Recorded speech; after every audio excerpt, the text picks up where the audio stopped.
हर रोज माँ का रूप बदलता है, हर रोज माँ का श्रृंगार होता है। पवित्र ज्योत जग गई घर घर में।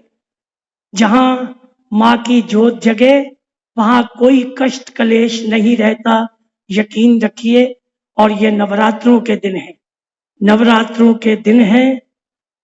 घर घर मैया आएगी, घर घर माँ की ज्योत जगेगी, घर घर फेरा पाएगी।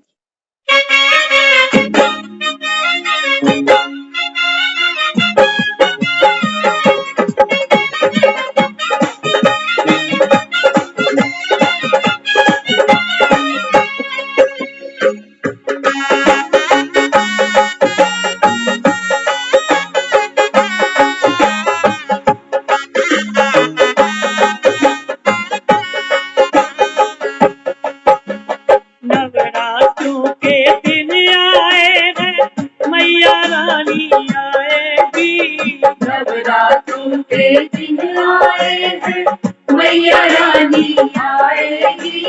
घर घर माँ की जो जगी है, घर घर फेरा पाएगी। घर घर माँ की ज्योत जगी है, घर घर फेरा पाएगी। घर घर माँ की ज्योत जगी है, घर घर फेरा पाएगी।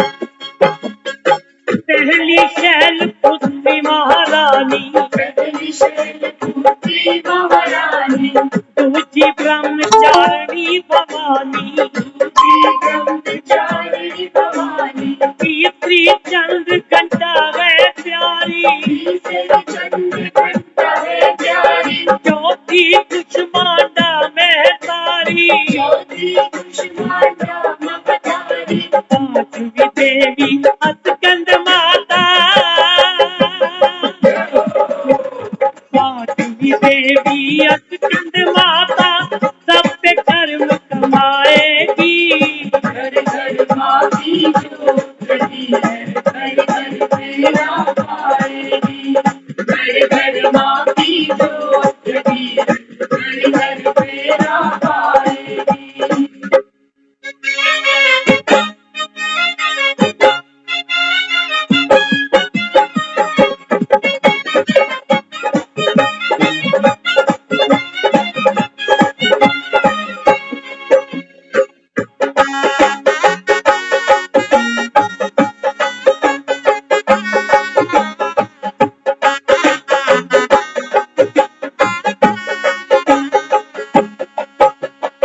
छठ का त्यागी वरदाता, छठी कात्यायनी वरदाता, सातवीं काल रात्रि सुखदाता, सातवीं काल रात्रि सुखदाता, आठवीं माँ गौरी वरदानी, आठवीं माँ गौरी वरदानी, नवमी सिद्धिदात्री कल्याणी, नवमी सिद्धिदात्री कल्याणी, सबकी आशा पूर्ण होगी, सबकी आशा पूर्ण होगी, सब पे कृपा बरसाएगी। घर घर माँ की ज्योत जगी है, घर घर फेरा पाएगी। घर घर माँ की ज्योत जगी है, घर घर फेरा पाएगी।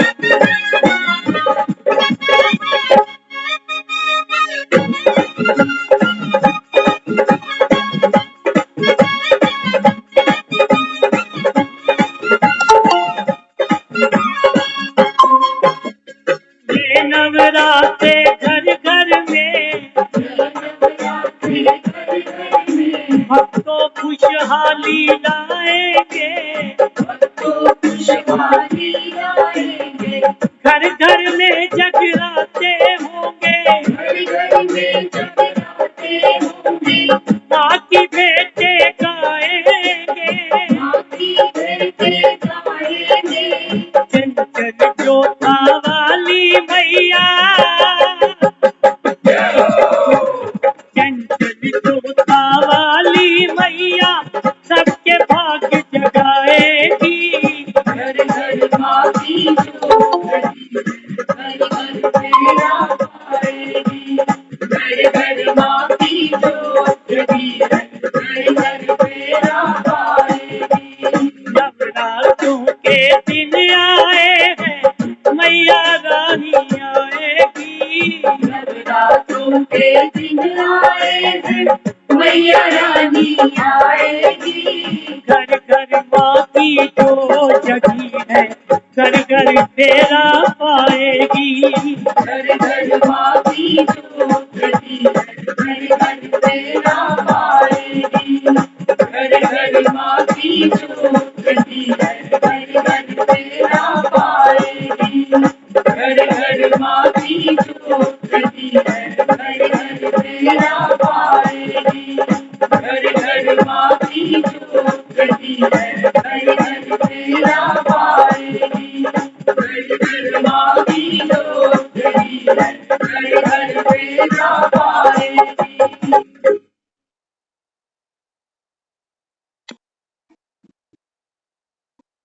ओम शांति। ओम शांति दीदी। ओम शांति दीदी।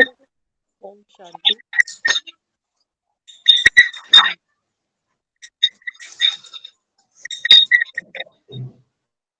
सभी को ओम शांति और जय माता दी। आज कंजकों के रूप में भक्तों ने माँ को अपने घर में बुलाया और देखो भेंट सुनाई ना, घर घर पहरा।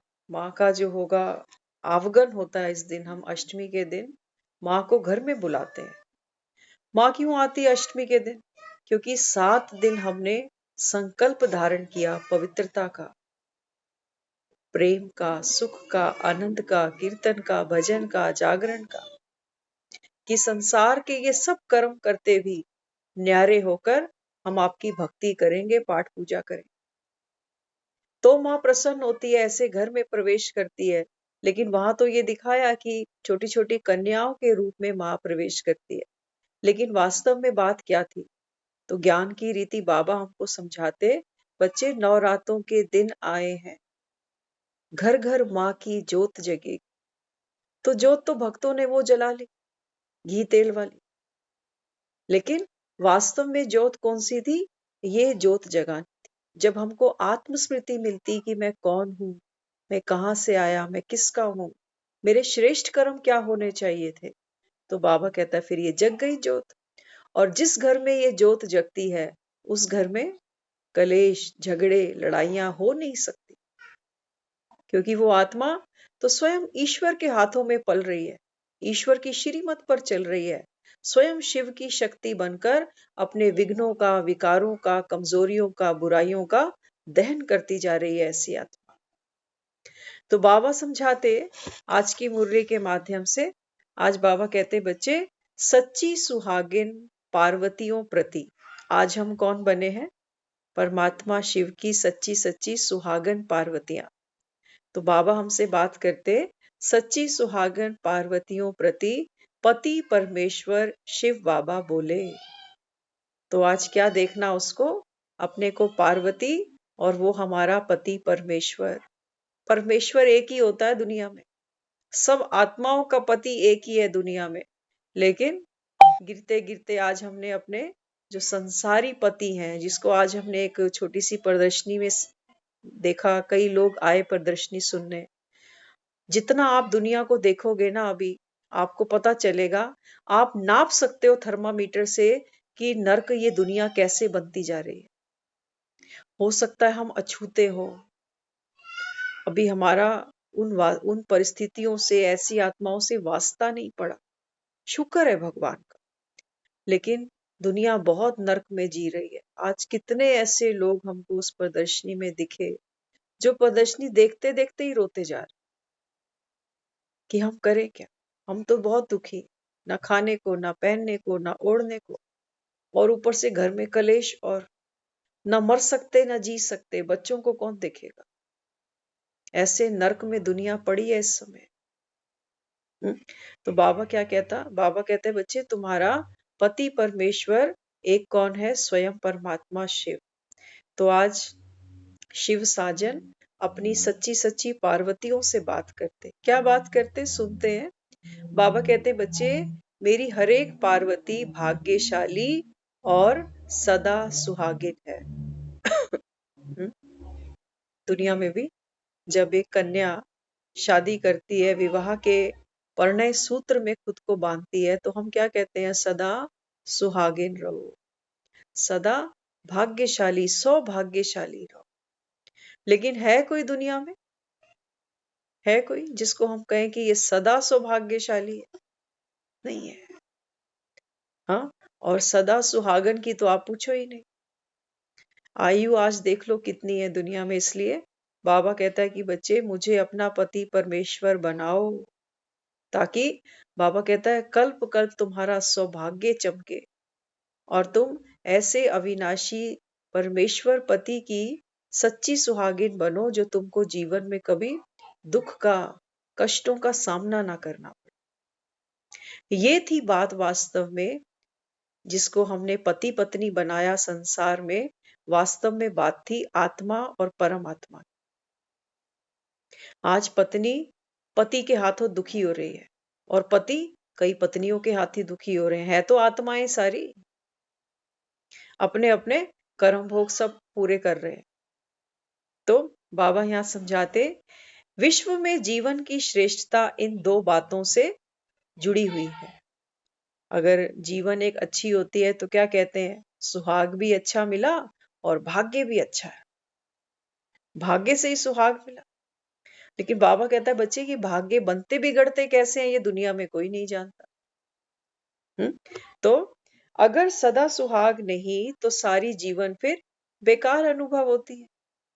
अगर सोचो किसी का सुहाग जल्दी शरीर छोड़ दे तो बाबा कहता है फिर बाकी का जीवन कैसा लगता है, नीरस, कोई रस नहीं है उसके अंदर। लेकिन आप सबका तो अविनाशी सुहाग है। कौन है वो, अमरनाथ। और है दुनिया में कोई, कह सकते हो किसी को कि मेरा पति अमरनाथ है? नाम का अमरनाथ हो सकता है उसका नाम अमरनाथ हो, लेकिन बाबा कहता है मेरे सिवा कोई अमरनाथ है नहीं जो तुमको, बाबा कहता है, ये अमर कथा सुनाकर अमर पद की प्राप्ति करा दे। तो सुहागवती स्वयं को सदा दुनिया में श्रेष्ठ समझती है, क्योंकि संतुष्ट समझती है। एक लड़की जब शादी कर लेती है ना, तो आज के समय में तो नहीं कह सकते, क्योंकि जैसे जैसे समय बढ़ता जा रहा है आगे, वैसे वैसे हम देखते हैं कोई भी अपनी लाइफ में सेटिस्फाइड नहीं है। चाहे कितने कैरियर कॉन्शियस हैं, कितनी भी कमाई करते हैं, लेकिन संतुष्टता नहीं हासिल हो पाती। तो बाबा कहते हैं बच्चे सुहागवती जो स्त्री होती है वास्तव में बात है आत्मा की। बाबा कहता है वो अपने को श्रेष्ठ समझती है क्योंकि संतुष्ट समझती है। जिसको श्रेष्ठ कार्य समझते हैं वह उसके निमित्त सुहागन को ही रखते हैं।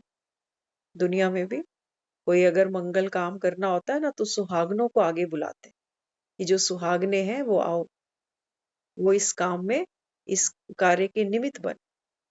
तो बाबा कहते हैं देखो श्रेष्ठ कार्य के लिए सुहागनों को आगे करते हैं, क्योंकि सुहागनों को सौभाग्यशाली मानते हैं। सुहागिन सदा श्रृंगार की अधिकारी होती है। एक सुहागन जो होती है, बाबा कहता है ये श्रृंगार की अधिकारी है। लेकिन आज का समय आप देखो, आप कह नहीं सकते हो कि कोई मैरिड है कि अनमैरिड है। कई ऐसे भी बच्चे हैं जो बैचलर होते हैं, लेकिन उनको इस तरीके का शौक होता है कि श्रृंगार करते हैं। हाँ, तो बाबा यहाँ समझाते सुहागन नहीं तो फिर श्रृंगार भी नहीं। सुहागन नहीं तो श्रृंगार भी नहीं। सुहाग की निशानी क्या दिखाते हैं? तिलक और कंगन। सुहागन होती है, एक तो माथे पे बिंदी जरूर होगी और दूसरा कलाई खाली नहीं हो। तो हम तो यही तक सोचते हैं कि ये सुहाग की निशानी है कि ये मैरिड है। लेकिन बाबा क्या समझाते? बाबा कहते हैं बच्चे, सुहागिन सदा सुहाग के कारण सुहाग के खजाने को सर्व खजाने अनुभव करती है, अर्थात अपने को संपन्न समझती है। आज तो नहीं कह सकते, सुहागन होते भी ये नहीं कह सकते कि ये मैरिड है, सुहागन है तो ये संपन्न हो गई।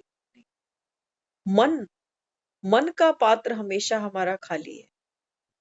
तो बाबा कहते, आप सब सच्ची सुहागन विश्व के अंदर सर्वश्रेष्ठ आत्माएं गाई और पूजी जाती हो। आज पहला ऐसा चांस हुआ। अष्टमी तो हम कई बार घर में करते हैं, लेकिन आज हमने एक नया अनुभव किया। जब छोटे होते हैं तब हम भी सब जाते थे कंच के लेने, आप सब भी गए होगे जरूर। तो आज देखो क्या मन में आया कि ये जो छोटे छोटे बच्चे हमारे घरों में आते हैं ना, जिनको हम हलवा पूड़ी खिलाते हैं, सुंदर सुंदर गिफ्ट देते हैं, इनके चरण धोते हैं, इनसे आशीर्वाद मांगते हैं। जब हम इतने छोटे थे हमको भी अवेयरनेस नहीं थी कि ये क्यों हमको आज के दिन इतना वेलकम कर रहे हैं। हाँ, सुबह सुबह हमारे लिए उठ के हलवा पूड़ी बनाई इन्होंने और पाँव भी धो रहे हैं, ऊपर से नोट पानी भी देंगे, फिर आशीर्वाद भी मांगेंगे। कभी नहीं सोचा था, लेकिन आज सुबह ऐसा संकल्प आ रहा था मन में कि देखो, हमारे बुजुर्ग कौन, जिसकी हम अभी बात कर रहे हैं, ये पार्वती मैया, ये जगत अम्बा, इसने संगम युग पर इतनी श्रेष्ठ कीर्ति की।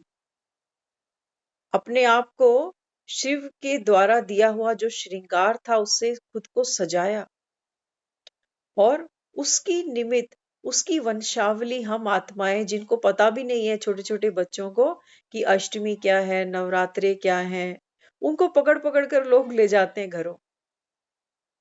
तो कहने का भाव क्या? कहने का भाव ये कि कमाया उन्होंने और खाया हमने। जैसे हमारे घर के बूढ़े बुजुर्ग होते हैं ना, ये मकाने सब उनके बनाए हुए, रहे हम रहे, क्योंकि हम अधिकारी, हम उनके वंश में आए आगे। ऐसे ही जगत अम्बा ने इतना तप किया संगम के युग पर, और हम उनकी वंशावली, हम आराम से कंजके खा रहे, है ना? मिली ना प्राप्ति। हमें पता भी नहीं था कि क्या है क्या नहीं, लेकिन अब धीरे धीरे जब भक्ति करते थे तब एक और समझ थी कि ये माँ होती है और माँ के पास तो शक्तियां होती हैं, माँ तो पूजनीय होती है, माँ की जोत जगानी चाहिए, वो सब भक्ति की बात। लेकिन अभी जब ज्ञान सुनते हैं तो ये पता चलता, अच्छा मैं ही थी, मैं ही थी। तभी तो हमने हलवे पूड़ी खाई है बचपन से, खाते आ रहे हैं ना। हाँ, अब समझ में आ रहा है कि ये रोल हमने किया था, भक्तों को प्रसन्न किया था, घर घर जाके फेरे डाले थे, तभी वो हलवे पूड़ी हमने खाई थी बचपन में। लेकिन अब हमारा बचपन नहीं है, अब हम मैच्योर हो चुके, बड़े हो चुके, अब हमको वो रियल पार्ट खेलना है। खा पी तो बहुत चुके हलवे पूड़ी, अब ये भक्त हैं, ये बेचारे दुखी हैं, अशांत है, परेशान है, इनकी झोलियां भरेगा कौन? हम ही तो वो पार्वतियां होंगी, हम ही तो होंगी ना। तो हमने जब अज्ञान काल में ये पूजा स्वीकार की है, हम घर घर गए हैं, कंजक खाने गए हैं, कितने घरों में गए हैं, कितनी माताओं बहनों ने, कई बार तो हम यहाँ तक देखते सुनते हैं कि कई बेचारे सुबह सुबह उठते हैं, 4 बजे कुकर को सीटियां देते हैं, कईयों का तो कुकर भी फट जाता है। ऐसा भी सुना कई बार कि कंजक का दिन था, छोले चढ़ाए हुए थे, कुकर फट गया। ये देखो, ये भक्त हैं, ये हमारे वेलकम के लिए बेचारा सुबह सुबह उठकर कितनी जद्दोजहद करते।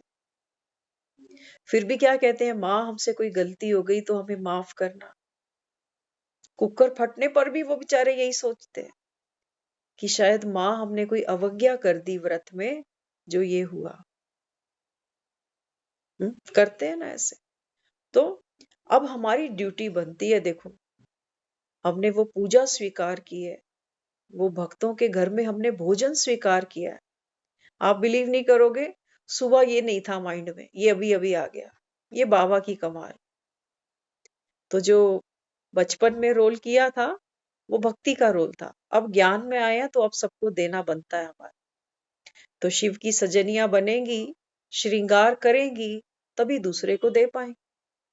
श्रृंगारी हुई माँ तो लोग घरों में बुलाते हैं ना, क्या कहते हैं, बच्चे को पहले नहला देना, नहलाकर हमारे घर भेजना, झूठे मुनि भेज देना। ऐसे ही तो होता है कंजकों में, छोटी छोटी कन्याओं को भी सुबह सुबह उठ के नहला देते हैं। नहलाना माना पवित्रता। कहते हैं जी हमने पूजा करनी है इनकी।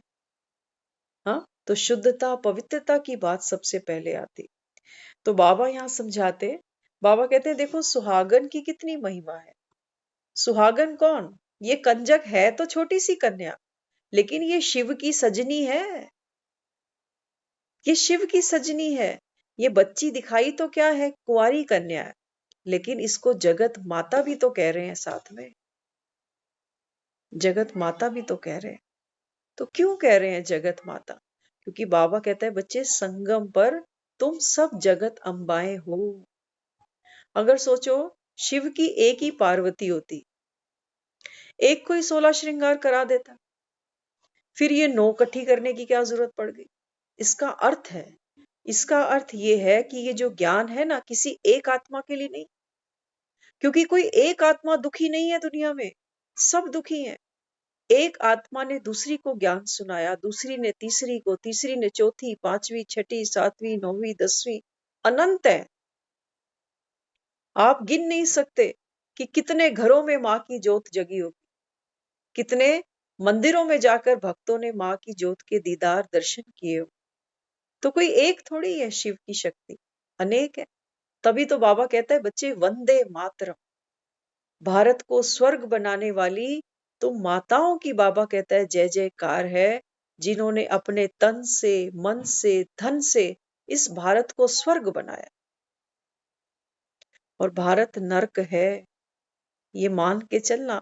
हमारे घर में भले ही कितनी देसी घी की दाल फुलके हम खा लें, कितने बड़े बंगलों में हम बैठ जाएं, लेकिन दुनिया दुखी पतित है। और हम भी हैं। अगर एक और एंगल से अगर खुद को देखो ना, खाना पीना मिल रहा है, लेकिन बाबा कहते हैं बच्चे चिंताएं, शरीर के रोग, पुराने लेन देन, मन की उदासी, चिंताएं, यही तो बाबा कहता है तुम्हारा नर्क है। आज हमने जो प्रदर्शनी करी ना, उसमें कई लोग कह रहे कि भाई हम एडिक्टेड नहीं है किसी भी चीज के, हमारे घर में ना अल्कोहल आती, ना बीड़ी पान सिगरेट, कुछ नहीं करते हैं, हमको ये सुनने की जरूरत नहीं है। लेकिन एडिक्शन सिर्फ दारू बीड़ी सिगरेट नहीं है। आज तनाव लेना भी हमारी एडिक्शन है, व्यर्थ सोचना भी हमारी एडिक्शन है, पुरानी बातों को याद करके दुखी होना भी हमारी एडिक्शन है, गुस्सा करना भी हमारी एडिक्शन है, रोना भी हमारी एडिक्शन है, फोन भी हमारी एडिक्शन है। ये माया की जो बीमारी है, ये रोग हैं, ये बड़े गहरे हैं। ये नहीं सोचना कि हम पान बीड़ी सिगरेट नहीं ले रहे हैं, हम तो ठीक है। आज दुनिया में सब घर थोड़ी पान सिगरेट पीते हैं, कई बेचारे ऐसे भी घर हैं जहां प्याज लहसुन पूरा जीवन नहीं आता, लेकिन उन घरों में भी अशांति है, उन घरों के अंदर भी अशांति है, दुख है, कलेश है। तो बाबा कहते हैं बच्चे अभी तुमको घर घर फेरा डालना पड़ेगा। ये दुनिया बाबा कहता है चीख पुकार करती है, रोती है, अरदासें करती है, प्रार्थना पूजा व्रत तप उपवास सब करती है। बाबा कहता है तुमको हर घर का फेरा लगाना है। संकल्पों से बाबा कहता है हर एक आत्मा को तुमको सुख देना है। ये हमारी ड्यूटी है।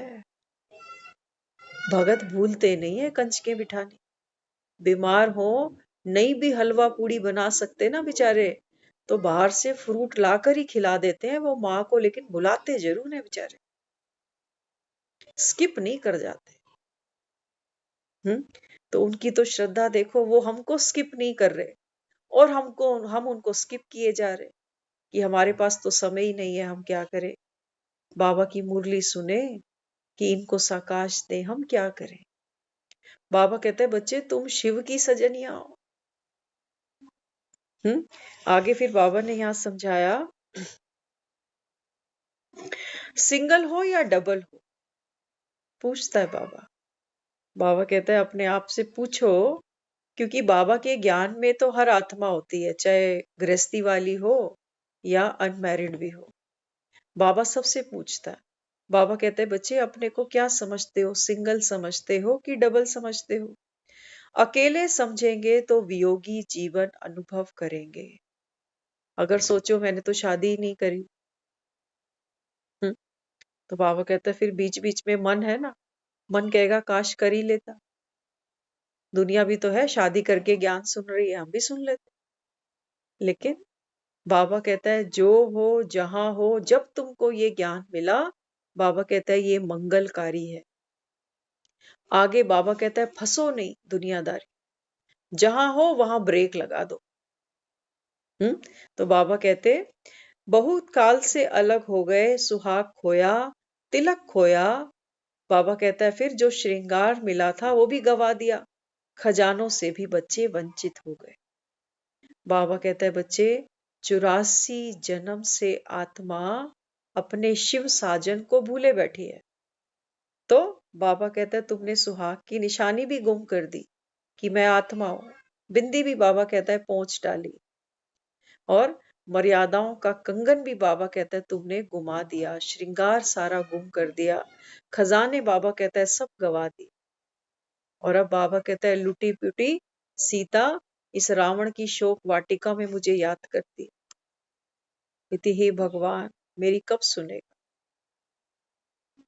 तो बाबा कहते हैं बच्चे ये पुकारते तो भले मुझे हैं, लेकिन बाबा कहता है आगे ये तुमको रख देते हैं। दुख डाढ़े मैहा कमजोर किनु कवा, तेनु ना कवाते 10 होर किनु कवा। महारानिये साड़ी भी सुने ता तेनु जानी।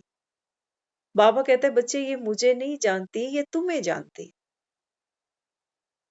ये माँ के मंदिरों में जाते हैं, ये माँ के व्रत करते हैं कि माँ तो जगत की जननी है, माँ जगत को रचने वाली है, पालना करने वाली है। माँ ममता का सागर है, करुणा दया का सागर है। लेकिन ये सागर माँ में उमड़ा कहां से, बाबा कहता है ये नहीं जानते। तो बाबा यहाँ समझाते फिर भी देखो अमरनाथ ने आकर बहुत काल से तुम बिछड़ी हुई पार्वतियों को फिर से सुहाग की निशानी दी ना, और सुहागिन बना दिया, बन गई ना सुहागिन। हाँ, अविनाशी बाबा कहता है तुमको सुहाग मिला है अभी। अब बाबा कहता है बच्चे जीवन में कोई दुख कलह कलेश नहीं होनी चाहिए तुम्हारे। तुम बाबा कहता है जन्म जन्म भटकी हो, लेकिन फिर भी बाबा कहता है हूं ना अविनाशी, तभी तो आकर तुमको संभाल लिया।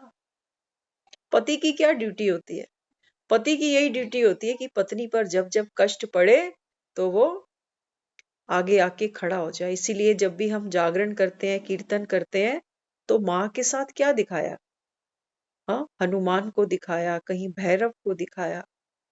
वास्तव में माँ कोई कमजोर नहीं है, माँ कोई कमजोर नहीं, लेकिन फिर भी क्या करते हैं, किसी को निमित्त बनाते। तो परमात्मा भी क्या करता है, वो हमको कहता है कि बच्चे तुम स्वयं शिव की शक्तियां हो। हाँ, तो बाबा यहाँ समझाते हैं अभी श्रृंगार तो सब करते हो लेकिन नंबरवार। अब सुनना ध्यान से, सबका अविनाशी पति परमेश्वर एक है, हम सब पार्वतियां भी उसकी एक है।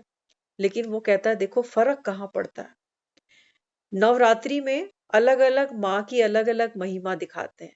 कोई शैलपुत्री है, कोई ब्रह्मचारिणी है, कोई कुष्मांडा, कोई कात्यायनी, कोई चंद्रघंटा, कोई सिद्धिदात्री, कोई महागौरी।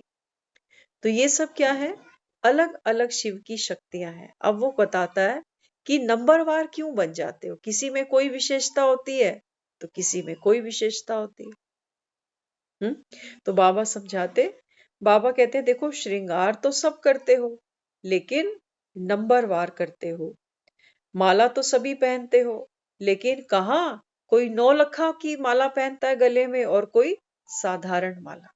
ध्यान से सुनना, दुनिया में जिसका पति खूब कमाऊ हो, खूब पैसा कमाता है ना, वो रोज नए नए सेट पहन सकती है, कभी सोने के कभी हीरे के, 9 लखे हार पहन सकती है वो। लेकिन वो जो गरीब होगी बेचारी, वो तो काले मोतियों की माला ही दिखेगी बस। ये तो हम अमीरी गरीबी को जज करते हैं दुनिया में, लेकिन इसका ज्ञान में क्या अर्थ है? क्या है ये माला? कौन सा ये 9 लखा हार है?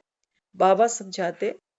बाबा कहते, बच्चे, ऐसे ही बाप के गुणों की माला व बाप की महिमा की माला। कौन सी माला है ये 9 लखा हार जिसको बाबा ने कहा ना? बाबा कहता है जितनी इस गले से हम बाबा की महिमा करते हैं। गले में हार पहनने का मतलब क्या है?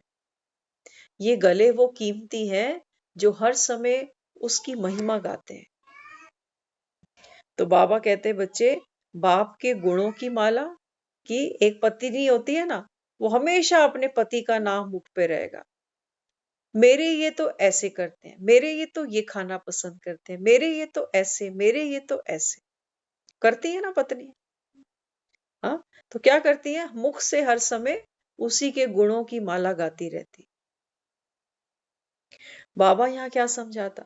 बाबा कहते हैं, बच्चे, इस समय आप पार्वतियां, जितना बाबा कहता है आप बाप की महिमा गाती हो। देखो, अपने अपने पति की दुनिया महिमा करती है ना, तो कोई प्राप्ति नहीं है सामने वाले को भी, ना उसको खुद ही। और पूरा 100% तो परफेक्ट कोई भी नहीं होता। अगर एक इंसान में हमको 5 अच्छाइयां दिखती हैं, तो उसके अंदर 2-3 हमको कमियां भी दिखती हैं, है ना? तो बाबा यहाँ क्या समझाता? परमात्मा जिसकी हम बात करते हैं उसमें तो कोई कमी नहीं है, वो तो सागर है। हाँ, तो बाबा कहता है अभी संगम पर सच्ची मेरी जो पार्वती होगी, जो हर समय बाबा कहता है मेरे गुणों की, मेरी महिमा गाती है, ऐसी आत्मा बाबा कहता है 9 लखा हार उसके गले में है। और जो कभी कभी भूले बिसरे मुझे याद करती है, बाबा 15 दिन में 20 दिन में मुरली सुन ली, कभी तो सुन ली। बाबा कहता है उसके गले में तो, जिसको हम क्या कहते हैं, मंगल सूत्र की कर रखी है शादी, बस कर ही रखी है, और इससे ज्यादा कुछ भी नहीं। तो बाबा कहता है फिर ये है साधारण हार। श्रृंगार की बात कह रहा है बाबा। श्रृंगार क्या? बाबा कहते हैं जिसके कंठ से, जिसके मुख से मेरी महिमा निकलेगी, वो आत्मा बाबा कहता है 9 लखे की अधिकारी है, 9 लखे श्रृंगार की अधिकारी। तभी आप देखो देवियों के कई मंदिरों में बड़े बड़े उनको कीमती वस्त्र पहनाए जाते हैं, कीमती आभूषण पहनाए जाते हैं, और कईयों को बहुत साधारण। जैसे लक्ष्मी का कई बार बाबा कहते हैं, लक्ष्मी के मंदिर में वैभव देखो, कितने वैभव से लक्ष्मी का मंदिर बनाया गया। तो बाबा यहाँ समझाते गाने वाले भी हैं तो बनने वाले भी हैं, इसमें अंतर पड़ जाता है। अब सुनना बात की गहराई क्या थी। एक तो है बाबा कहता है कंठ से महिमा करते ही जाना, शिव बाबा शिव बाबा शिव बाबा। एक है बाबा कहता है महिमा गाने वाले, और दूसरे हैं बनने वाले। कहते हैं ना, पति पत्नी एक साथ रहते हैं कई सालों तक, तो एक का रंग दूसरे पे चढ़ जाता, एक को जो खाना पसंद है वो भी शुरू कर देता है खाना, एक का जो समय होता है उठने जागने बैठने का, वो दूसरा भी उसी में ढल जाता। तो ऐसी बाबा समझाता। बाबा कहते, बच्चे, मैं जो हूं जैसा हूं, मेरी सजनी भी वैसी बने। हाँ, तब बाबा कहता है ये हो गया 16 श्रृंगार किया, नहीं तो सिर्फ गाए जा रहे, उसका हम पर कोई प्रभाव नहीं है। उसकी अंदर अच्छाइयां बहुत हैं, लेकिन हमने कोई ग्रहण नहीं करी। कोई कहते हैं कि मेरे पति तो बड़ी पाठ पूजा वाले, लेकिन हम नहीं कर रहे, कुछ सीखा नहीं, कुछ लिया नहीं उससे। हाँ, तो बाबा यहाँ समझाते। कई कहती हैं कि मेरे पति तो मम्मी पापा की बड़ी सेवा करते हैं, आज भी अपनी माँ की गुलामी नहीं छोड़ता। करती है ना ऐसी बातें भी। हाँ, तो बाबा समझाते, बाबा कहते हैं बच्चे किसी की कोई विशेषता होती है ना, तो हमको उसको अपने जीवन में धारण करना चाहिए। तो बाबा यहाँ समझाते, ऐसे ही मर्यादाओं का कंगन तो सब पहनते हो। शादी होती है तो लड़की को कंगन पहनाया जाता है। बाबा कहते हैं बच्चे मेरी ये जो मर्यादाओं का कंगन है ये सबने पहना, लेकिन फर्क क्या है? कोई तो सदा मर्यादा पुरुषोत्तम बनने के हीरे तुल्य जैसे बन जाते हैं। माना कंगन पहना है, अब उतारना नहीं है। ऐसा नहीं कि लड़ाई हुई, गुस्सा आया तो ले तेरा कंगन। कोई मर्यादा नहीं है। ना सुबह उठूंगी ना नाश्ता दूंगी, खुद बना के खा लिया। तो ये क्या किया? कंगन उतार के फेंक दिया। बाबा कहते हैं देखो कंगन की भी मर्यादा क्या होनी चाहिए। कंगन एक बार पहन लिया, ये सुहाग की निशानी। बाबा कहता है अब इसको उतारना नहीं, कि सामने वाले में कोई कमी देखी तो झट से मन आता है कि उतारो ये सब। और यही तो सब होता है आज दुनिया की शादियों। झगड़े होते हैं, कलेश होते हैं, फिर बैठकर बातचीत करते हैं, फिर थोड़े दिन चलते हैं, फिर किसी बात पे फिर कंगन उतर जाता। और आप देख लेना, दुनिया में आप भी अक्सर सुनते होगे, कई बार लोग कहते हैं कि स्त्री को दिखाते हैं कि सुहाग की निशानी है, मंगलसूत्र है, चूड़ियां है, बिंदी है।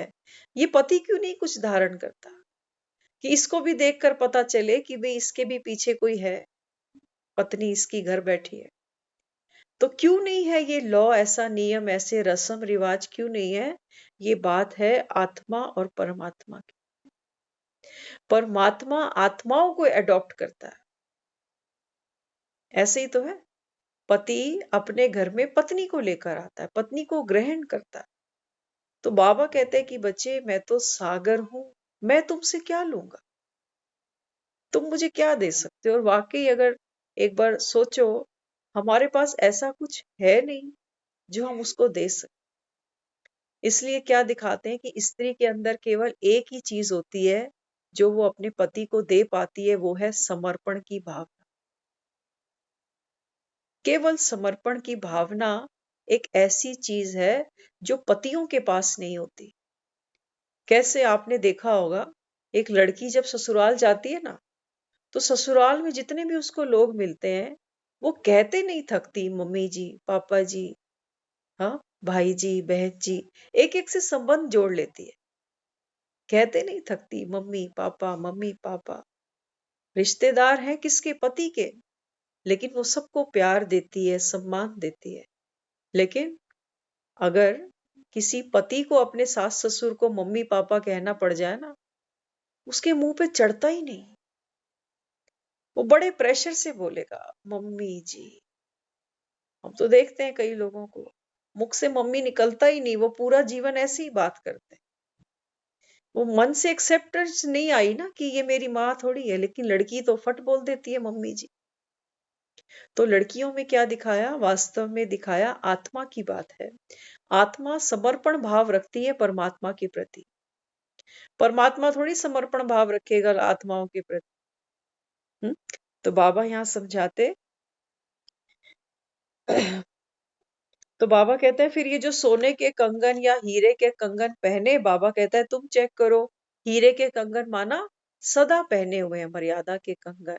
सोने के हैं तो कभी कभी पहन लिए, और चांदी के हैं तो फिर तो बाबा कहता है फिर जैसी, बाबा कहता है क्वालिटी कंगन की होगी, इसका मतलब उतनी ही मर्यादाओं के अंदर आत्मा स्वयं को बंधना पसंद करती। हाँ, कोई कह देती है ना, पत्नी ऐसी भी है, वो कहती है कि देखो जी सब कुछ ठीक है, लेकिन इस समय मुझे डिस्टर्ब मत किया करो, मैं 2 दिन तो फ्रेंड्स के साथ होती हूँ, हफ्ते के लिए बाहर जा रही हूँ, मुझे फोन करके परेशान मत करना। होता है ना? तो क्या किया, कुछ समय के लिए कंगन उतार दिया कि बाबा आज तो संडे है ना, आज मुरली नहीं सुननी, आज खूब सोए। हाँ, तो बाबा यहाँ समझाते, दूसरी बात सुहाग के साथ भाग्य भी देखा। ये बाबा सुहागिनों से बात करता है, और बाबा कहता है सुहाग की निशानी क्या दिखाते हैं? बिंदी और कंगन।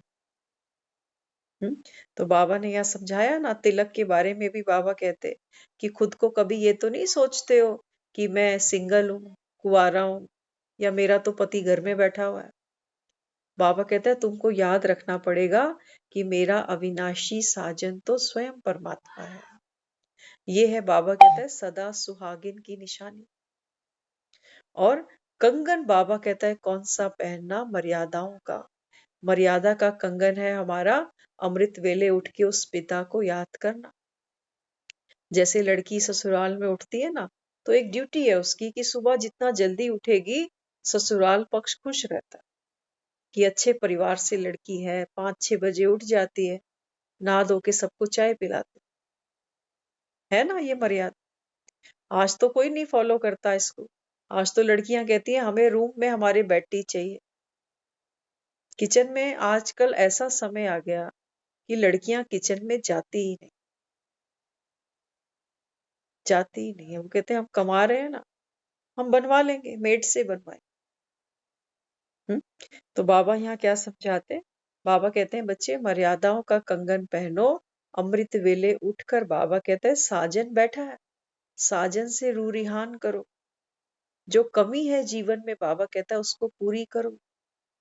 वरदानों से, श्रृंगार से बाबा कहता है अपनी आत्मा को रूपवान बनाओ।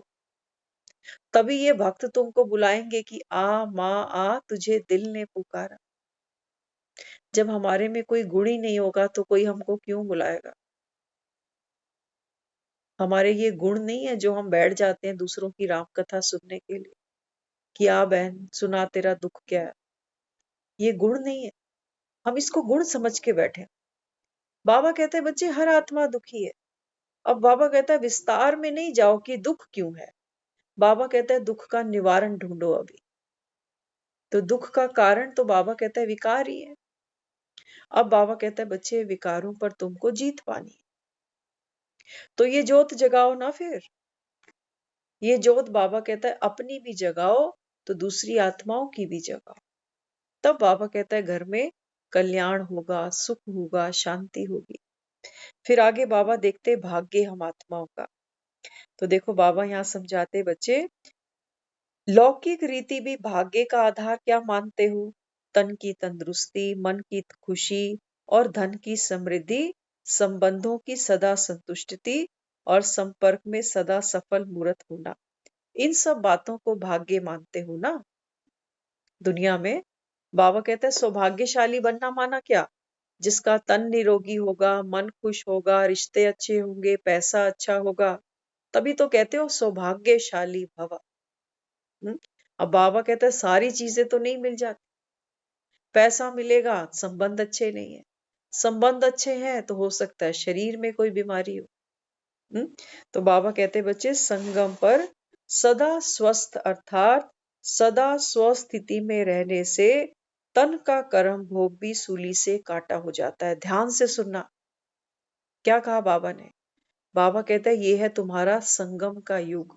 इस समय आत्मा परमात्मा से मिलन कर रही है और इस मिलन से क्या प्राप्ति होती है?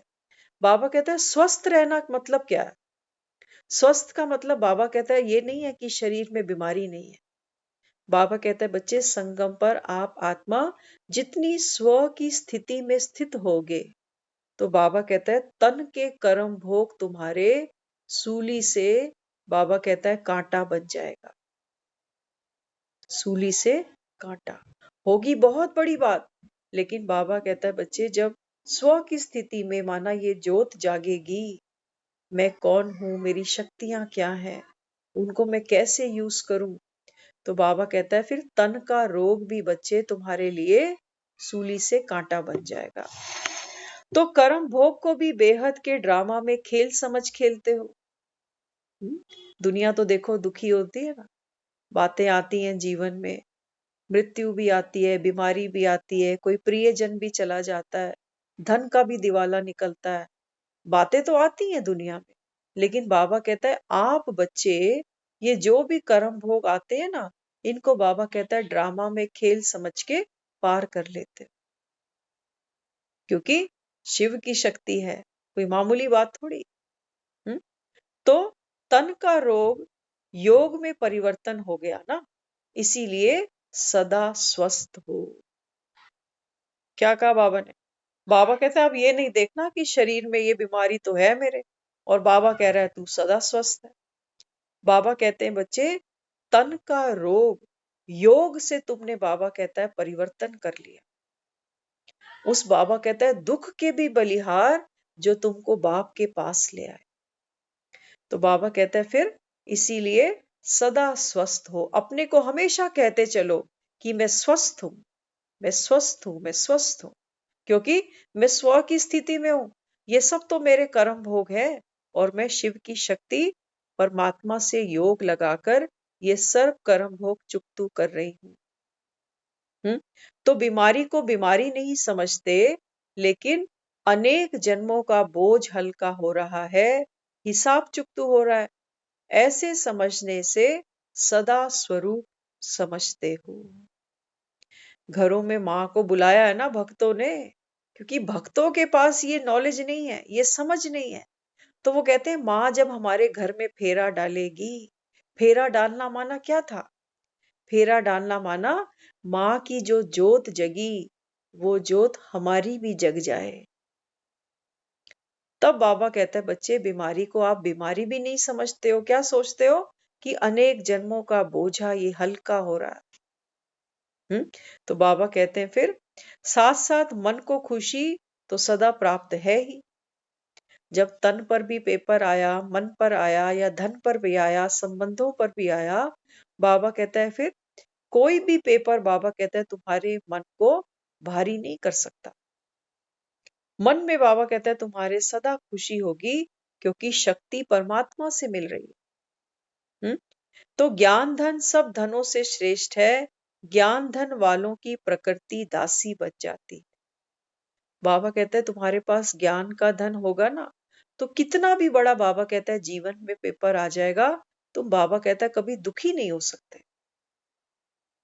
तुम कर्म नहीं कूटोगे, दवाई तो पिएंगे, लेकिन आज देखो दुनिया में लोग दवाइयां कैसे खाते हैं।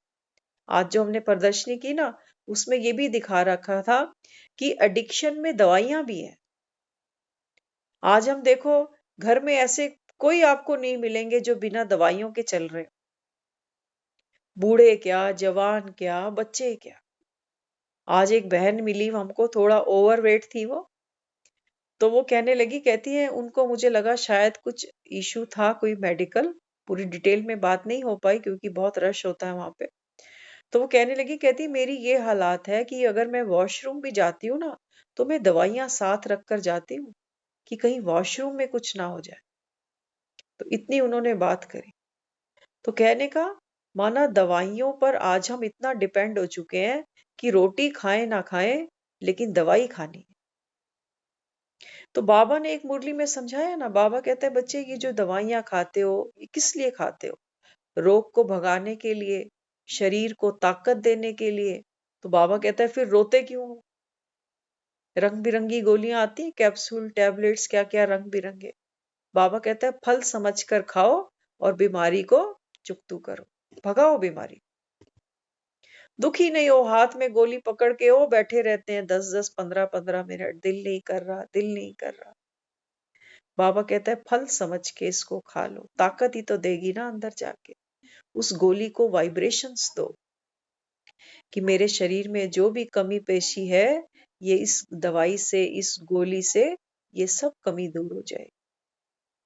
लेकिन हम उल्टा काम करते हैं, इतनी महंगी दवाइयां भी खाते हैं और कोसते जाते हैं डॉक्टरों को भी, दवाइयों को भी, अपने भाग्य को भी और भगवान को भी।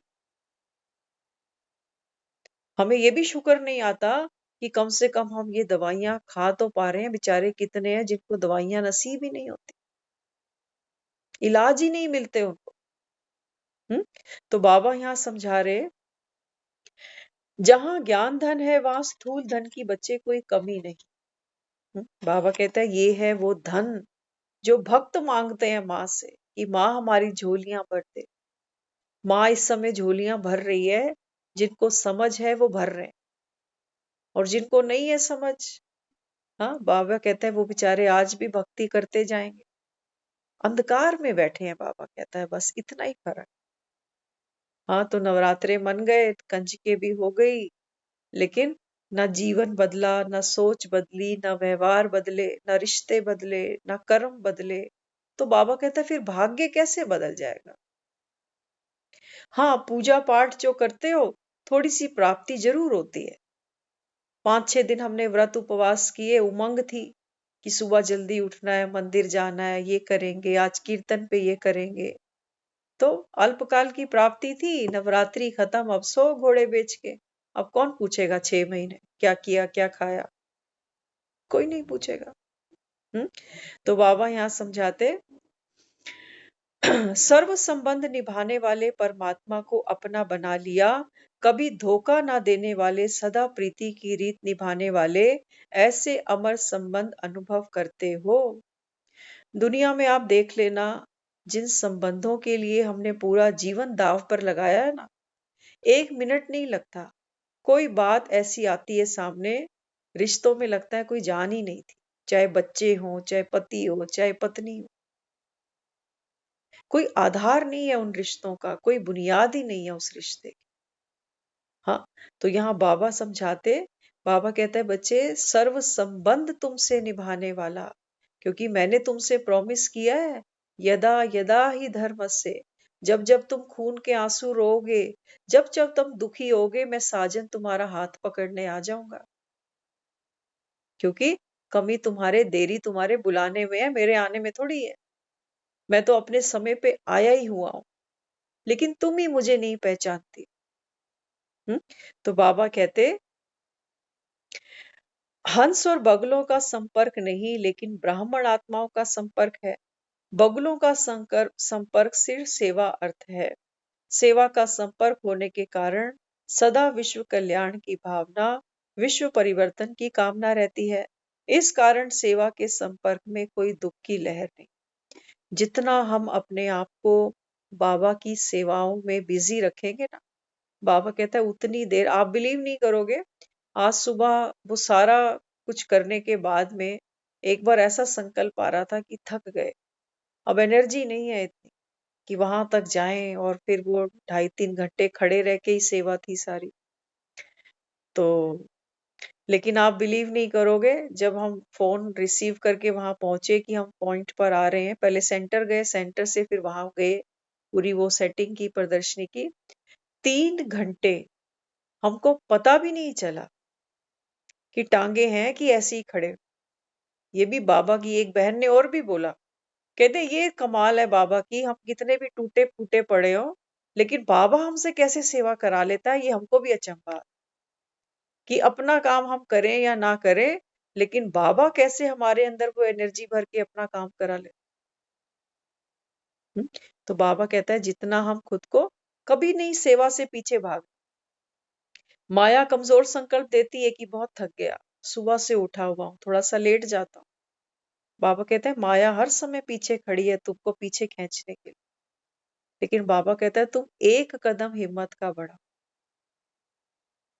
और आज दीदी ने भी एक बहुत प्यारी बात बोली, देखो वो उम्र में भी बड़े हैं, शरीर में भी थोड़ा वेट है उनका, लेकिन उन्होंने आज एक बहुत प्यारी बात बोली। कहते हैं मुझे चैन नहीं पड़ता कि मैं कैसे लेट जाऊं बिस्तर पे। लेटना तो हमको भी आता है, बोल रहे थे आज ये बात, कहते लेटना तो हमको भी आता है, हम भी लेट जाएं बिस्तर पे, क्या हमको लेटना नहीं आता? लेकिन कहती कि हमारे को चैन ही नहीं पड़ती कि सेवा करनी है बाबा, कि ये छोटा सा जीवन है। कहते हैं अभी 2-4 हमने डेथ सुन ली इधर उधर से, और वैराग आता है मन में कि पता नहीं कितना समय हमारा पड़ा हुआ है, तो क्यों ना हम कमाई करें। ये होती है शिव की शक्ति, जिसको चैन नहीं पड़ता। नहीं तो क्या घर में बिस्तर नहीं, क्या वो थकते नहीं होंगे? वो तो रोज 3 बजे उठने वाले हैं। हाँ, तो क्या बात है, सारी की सारी बात है स्व की स्थिति की। तो बाबा कहता है बच्चे अमृत वेले इसको चार्ज करो। हाँ, तो बाबा यहाँ समझाते, सेवा का संपर्क होने के कारण सदा विश्व कल्याण की भावना, विश्व परिवर्तन की कामना रहती है। इस कारण सेवा के संपर्क में कोई दुख की लहर नहीं आ सकती। निंदा करे तो भी मित्र, गुणगान करे तो भी मित्र। सदा सुहागिन का गायन शास्त्रों में पटरानियों के रूप में है। पटरानियों में भी नंबर 1 है, कोई सदा साथ रहती है तो कोई कभी कभी। उन्होंने देहधारी की कहानी बना दी है आत्मा और परमात्मा की कहानी। पटरानियां तो सब बनती हैं, उनमें भी नंबरवार है, प्राप्ति में भी पूजन में भी। राधे और गोपियों में भी तो अंतर है ना। क्या कहा बाबा ने, देखो कहते थे ना श्री कृष्ण की पटरानियां थी। अब बाबा क्या कहता है, दुनिया तो कहती है कि श्री कृष्ण ने कितनियों को तो भगाया, और बाबा कहता है बात तो मेरी है, मैं किसी को भगाता नहीं हूं यहां से। लेकिन बाबा कहता है तुम आत्माएं मेरे प्रेम में, मेरी पहचान में, बाबा कहता है देह का भान छोड़ देती हो, पुरानी दुनिया से ममत्व छोड़ देती हो। तो बाबा कहता है फिर मेरी पटरानियां बन जाती हो। सतयुग में बना रहा है ना पटरानी। तो बाबा कहता है देखो राधे और गोपी में भी तो अंतर है ना। गोपियां तो ढेर हैं, लेकिन राधे एक। तो क्या फर्क पड़ा, भाव और भावना का फर्क पड़ा। बाबा कहता है जैसे राधे मुझे याद करती, बाबा कहता है गोपियों की गृहस्थी है अपनी, गोपियों के बच्चे हैं अपने, कहेंगी बाबा आज तो नहीं, आज मुरली नहीं सुनेंगे, आज बच्चा मेरा बीमार है। तो बाबा कहता है राधा, राधा बाबा कहता है वो आत्मा है जिसने हर समय अंग संग उसको साथ जाना। तो बाबा कहते कोई विशेषता राधा के पाठ में है, कोई गोपियों के, ये सब है गुह्य रहस्य। इसका भी आत्माओं के विशेष पाठ से संबंध है। अब रहे हैं थोड़े समय में सर्व बातें में स्वयं को संपन्न बनाना है। बाबा कहते हैं बच्चे अब थोड़ा समय और बचा है। ये भगत बेचारे सच्चे हैं, ये कंजके करी हैं इन्होंने आज, ये कल रामनवमी करेंगे और शांत हो जाएंगे। अब बाकी काम माँ का है। हमने तो पाठ पूजा कर दी, हमने कीर्तन भी कर लिए, हमने मन्नतें भी मांग ली, अब माँ पूरी करेगी। आपको क्या लगता है ये जो रोज रोज मंदिर गए हैं, क्या ये माँ को कोई काम सौंप के नहीं आए होंगे? गए होंगे ना। सुबह सुबह नहा धो के नारियल चुन्नी लेके मंदिर पहुंचे हैं ये माँ को बहुत सारा काम देकर आए हैं कि माँ मेरे घर में दुख है, अशांति है, कलेश है, मेरे बच्चों को सद्बुद्धि दे। ये बहुत सा काम माँ को सौंप के आए हैं अगले 6 महीने तक। अब माँ सो जाए कि पड़े हैं नारियल साइड में। माँ क्या करेगी? माँ एक एक भक्त की गोद में बिठाकर पालना करेगी संकल्पों से। तो बाबा यहाँ समझाते बच्चे अनेकों में फंसना यह है आयरन एज। इस समय बाबा कहता है सिर्फ तुम्हारा एक सुहाग है, कौन है? अविनाशी परम पिता परमात्मा शिव। वही बाबा कहता है तुम्हारा सच्चा सच्चा पति परमेश्वर है, तो उसकी सेवा में लग जाओ। माँ क्या कहती है, बेटा पति तेरा परमेश्वर है, अब तो वो जो बोले बस वैसा ही करना। पति मना करता है ना, माँ के घर नहीं जाना, लड़की नहीं जाती, कहती है मम्मी क्या करूं, ये मना कर रहे। करती है ना, तो कितना उसके आज्ञा पर चल रही है बेचारी। और बाबा कहता है बच्चे मैं तुम्हारा पतियों का भी पति हूं, और मैं तुमको डायरेक्शन देता हूं कि अनेकों में नहीं फंसो, अभी एक मुझे पहचानो। और मेरी श्रीमत क्या है, देखो वो हमसे चाहता भी बेचारा क्या है, वो सिर्फ ये कहता है कि तुम शिव शक्ति तब बनोगी जब तुम्हारे चेहरे से खुशी गायब ना हो, तभी भक्त जाएंगे तुम्हारा मंदिरों में दर्शन करने। अगर माँ की मूरत भी रो रही हो, उदास हो, परेशान हो, तो कोई भगत जाएगा उसके पास? कोई नहीं जाएगा। वो माँ के पास जाते इसलिए है क्योंकि शक्ति है, शेर पर बैठी हुई,